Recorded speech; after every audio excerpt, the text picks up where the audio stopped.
We got Mr. Nisley, start with you. For decades, we've seen corporations follow the business model that pursued growth by closing factories, shipping jobs south and then overseas, always in search of cheaper wages. It's devastated the hometowns of each of us, of Lima and Mansfield.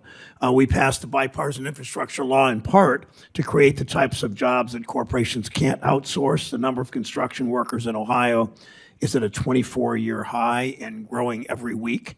You note that when people bring home a steady paycheck, the entire community feels the benefit. I love what you say about generational careers. Talk about how these projects create the kind of construction jobs that lead to these generational careers. So if we could talk about the CHIPS Act, can we talk about that, Senator? Sure, of course. So the Intel factory, I worked intimately with the company as soon as the announcement was made in Newark, Ohio in late January 2022. And my job here in Ohio is to keep our 100,000 members to work every day through policies and some politics with this, but also by working with the owners on this. And so in the span of 3 months, myself and a small delegation went to Phoenix, Arizona, to the Ocotillo campus for Intel, to Portland, Oregon at the Hillsborough campus, and also to Albuquerque at the Rio Rancho campus. And we did tour the factory, and we saw the scale of what this does for not only construction workers, but what it does for the American public, reducing inflation, and for our defense, making sure that these chips are done here in the United States. But one thing that I found interesting by talking to the local workers there, and some of them had worked their entire careers, that was in my statement earlier, because of the commitment from companies like Intel that are not only innovative, but they're also changing their technology to stay competitive in that ultra-competitive market.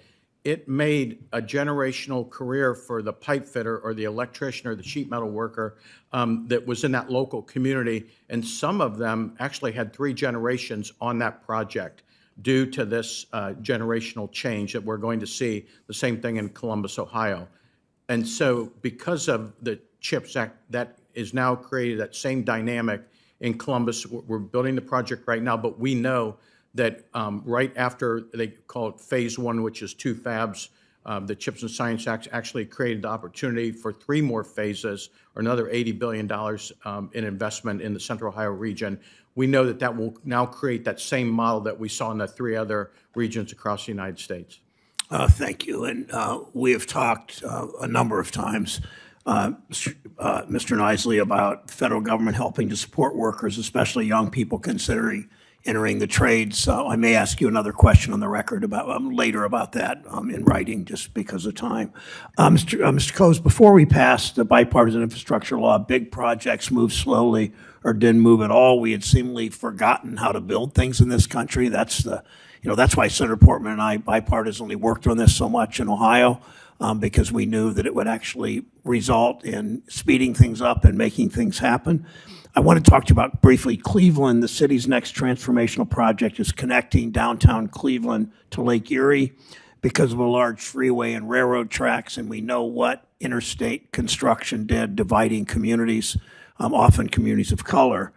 Because of that large freeway, because of railroad tracks, generations of Clevelanders have grown up near the lake but unable to access the lake. This project will help change that. If DOT's current competitive grant programs don't continue, what happens to the transformational projects like in one of our America's great cities like Cleveland's that our cities, counties, and states are developing? The short answer is those projects sit on the shelf. These grants provide not only capacity to local governments to partner with private sector. I know that particular project is working with Bedrock and so many other private sector interests to think about how to do transformative projects. In addition to that, that means less people able to get jobs through these programs. We've seen already through the bipartisan infrastructure law how discretionary grants are taking these mega complex projects like the Brent Spence Bridge from actually vision to actually execution. We are really excited that we're about to break ground on the Brent Spence fairly soon. But more importantly, it demonstrates that within the Department of Transportation, we have the capacity to take local ideas, even for big projects, and actually get them approved through our NEPA process in a timely fashion, at the same time getting dollars to the ground to get more workers on those projects. Thank you. And those who Connie and I live maybe 5 or 6 miles from Lake Erie. Those not exposed that aren't lucky enough to live nearby the greatest body of fresh water in the world, which the Great Lakes is, might not see how important access to that lake is. And for far too many families, there are train tracks, there are highways that keep them from having access to that lake for recreation, for all kinds of opportunities. So your continuing that is really important. I just want to make one statement in response to Dr. Geddes, and sorry, this won't be a question, but I just wanted to thank you again for your testimony, how important it is to strengthen and update infrastructure. Your testimony pointed out concerns about expanded Buy America requirements. They must be clear. I agree with you about that. But Buy America policy represents a simple choice in the iron, steel, and materials used in federal infrastructure projects in Ohio and South Carolina. Made there or is it made in China? And I think it's pretty clear what the American people want if we're spending taxpayer dollars on infrastructure. I think the steel and pipe we use needs to be made in the United States. So thank you, all three of you, Senator Scott.